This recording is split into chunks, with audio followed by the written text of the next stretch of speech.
नमस्कार। आज हम करेंगे मोक्ष प्रदायिनी गीता के 12वें अध्याय, जिसके अंतर्गत चर्चा होगी सगुण और निर्गुण भक्ति की। नाम से ही स्पष्ट हो रहा है, सगुण यानी गुणों से युक्त, निर्गुण निर् का अर्थ होता है रहित, गुण माने गुणों से रहित, यानी कि भगवान गुणों से युक्त है या गुणों से रहित है। और किस प्रकार की भक्ति होती है हम किस प्रकार की भक्ति करते हैं, गुणों से युक्त देवता की या जो निर्गुण परमात्मा है उसकी।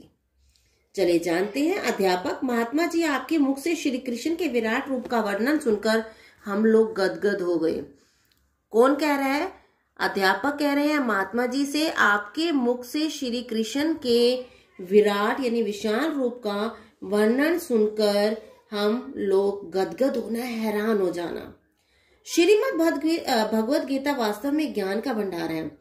जो श्रीमद् भागवत गीता जिसका आज हम 12वां अध्याय कर रहे हैं, वास्तव में एक ज्ञान का भंडार यानी हमें नॉलेज प्रदान करने वाली गीता है। हम सब साधारण लोग ना जानने योग्य अनेक बातों को जानकर हम जानते हैं कि हम लोग आम इंसान हैं, साधारण लोग हैं, और ना जानने योग्य अनेक बातों को जानकर अपने को ज्ञानी समझने लगते हैं। यदि हमें कुछ ऐसी बात पता चल जाए जो न जानने योग्य हो और हमें उसकी जानकारी प्राप्त हो जाए, तो हम अपने आप को बड़ा इंटेलिजेंट समझने लगते हैं। और जिन बातों को जानना चाहिए और जिन बातों की जानकारी हमें प्राप्त करनी चाहिए, उससे सर्वथा अनजान रहते हैं, उनसे हमेशा हम अनजान रहते हैं।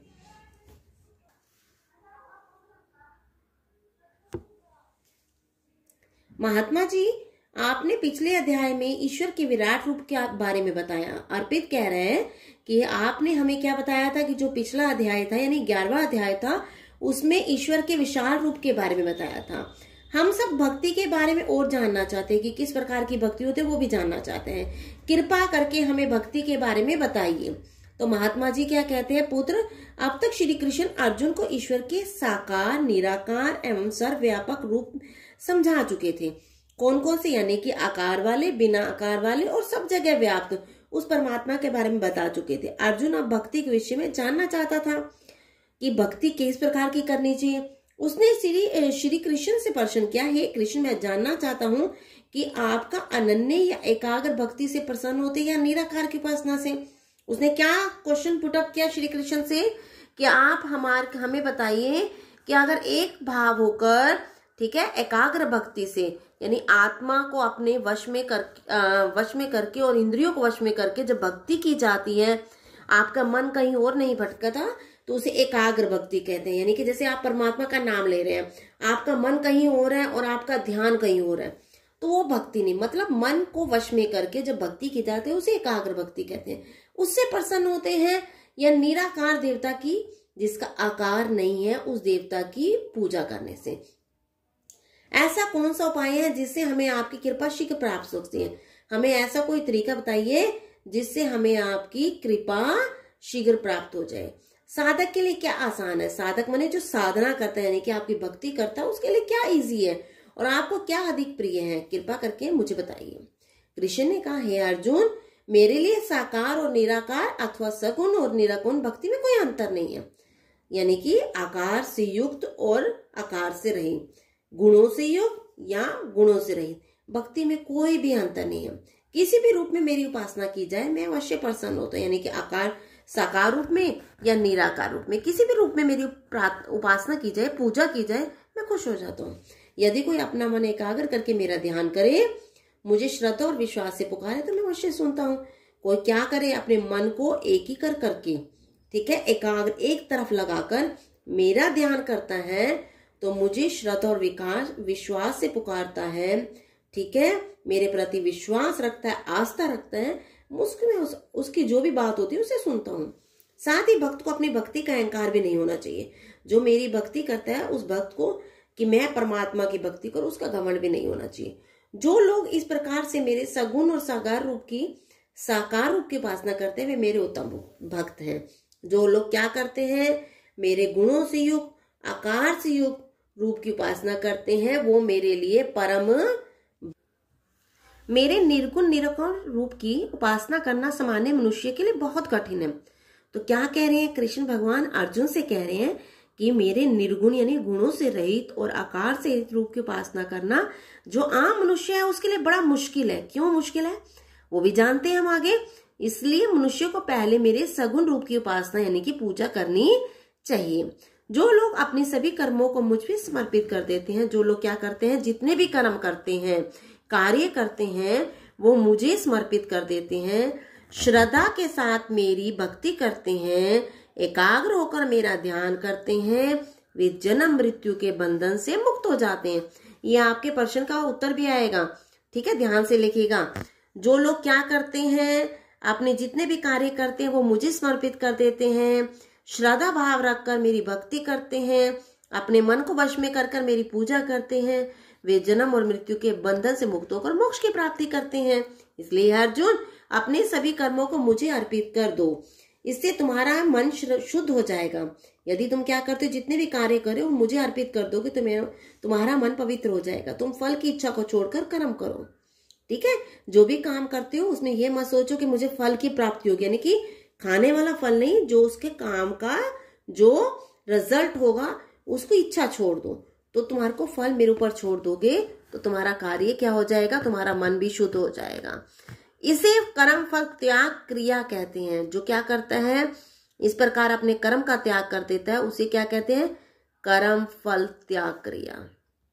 इसी से तुम्हें शांति और मुक्ति की प्राप्ति हो सकती है। इससे तुम्हारा मन शांत रहेगा और तुम्हें जन्म मृत्यु के चक्कर से मुक्ति की यानी मोक्ष की प्राप्ति भी हो जाएगी। अध्यापक, महात्मा जी सच्चे भक्त की पहचान उनके किन गुणों से हो सकती है? महात्मा जी कहते हैं सच्चे भक्त के बारे में श्री कृष्ण कहते हैं जो मनुष्य किसी प्राणी से घृणा नफरत नहीं करता, द्वेष नहीं करता, झगड़ा नहीं करता, सबके साथ मित्र भाव से यानी मित्रता का व्यवहार रखता है, दया करने वाला है, मोह माया से रहित है, अहंकार से रहित है, घमंड से रहित है, सुख दुख में समान भाव रखता है। सुख और दुख में एक जैसा व्यवहार रखता है, यानी सुख में यदि प्रसन्न नहीं होता और दुख में दुखी नहीं होता, गलती करने पर क्षमा कर देता है, लाभ हानि दोनों में एक भाव रखता है, मन और इंद्रियों को अपने वश में रखकर अपने शरीर को वश में रखता है, मेरे प्रति दृढ़ विश्वास रखता है, अपनी मन और बुद्धि मुझे अर्पित करने वाला मेरा भक्त मुझे बहुत अधिक अच्छा लगता है, यानी कि जो मन भी अपनी बुद्धि को भी मुझे सौंप देता है वो मुझे बहुत अधिक प्रिय है। जिस भक्त से किसी जीव को कष्ट नहीं होता, जो स्वयं भी किसी के कारण दुखी नहीं होता, जिस भक्त से किसी भी प्राणी को दुख नहीं होता, कष्ट नहीं झेलना पड़ता और कोई भी दुखी नहीं होता, जो प्रसन्नता, क्रोध, डर आदि भावों से रहित है, जो ना खुश होता है, ना गुस्सा करता है, ना डरता है, वह मुझे बहुत अधिक प्रिय है।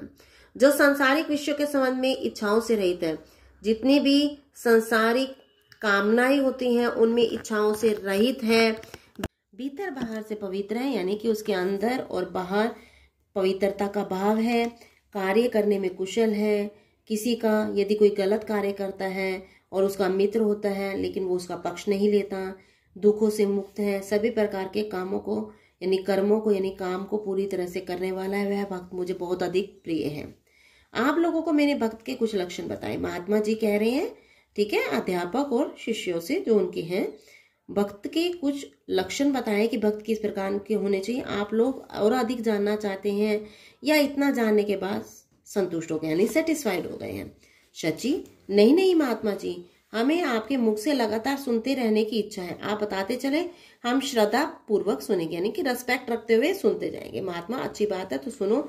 जो मनुष्य ना तो कभी प्रसन्न होता है, ठीक है, यानी कि खुशी आ जाए तो बहुत अधिक प्रसन्न नहीं होता, ना किसी से द्वेष रखता है, झगड़ा करता है, ना दुख करता है, शोक का अर्थ होता है दुख, ना कामना रखता है, इच्छा करता है कामना, जो शुभ अशुभ या पाप पुण्य सभी प्रकार के कर्मों के फलों का त्याग कर देते हैं, यानी कि जो काम पवित्र है या अपवित्र है, ठीक है, पाप देने वाला है या पुण्य देने वाला, उनके फल का त्याग कर देता है। ऐसे गुणों वाला मनुष्य श्री कृष्ण को बहुत अधिक प्रिय है। जो व्यक्ति शत्रु और मित्र, मान और अपमान, सर्दी गर्मी, सुख और दुख में समान भाव रखता है, ये समझ आ गया होगा आपको, है। जो संसार में रहते हुए उसे भी लगाव नहीं रखता, यानी कि संसार में रहता है लेकिन अपने कर्मों को पूरी तरह से करता है और सोचता है कि ये जन्म सुख और दुख का चक्कर, जन्म और मृत्यु का चक्कर चला रहेगा, तो वो संसार में अधिक मोह नहीं रखता। जो निंदा और प्रशंसा में समान भाव रखता है, यानी कि कोई उसकी बुराई कर देता है, कमी निकाल देता है तो गुस्सा नहीं करता, और प्रशंसा कर देता है अच्छे कार्य की तो खुश भी नहीं हो जाता। जो मननशील है, अपने मन में अपनी अच्छाई और बुराइयों को जानता है, जो कुछ मिल जाए उसी में संतुष्ट रहता है, स्थिर बुद्धि से युक्त है। ठीक है, स्थिर बुद्धि है। कोई गुस्सा दिलाने का प्रयास करता तो गुस्सा नहीं होता। ऐसा भक्तिमान मनुष्य श्री कृष्ण को बहुत अधिक अच्छा लगता है। अंत में भगवान श्री कृष्ण कहते हैं कि जिन मनुष्यों में ये गुण आ जाते हैं उन्हें मुझे खोजने की जरूरत नहीं रह जाती। आशय है कि ऐसे गुणों वाले अपने भक्त को भगवान स्वयं खोज लेते हैं।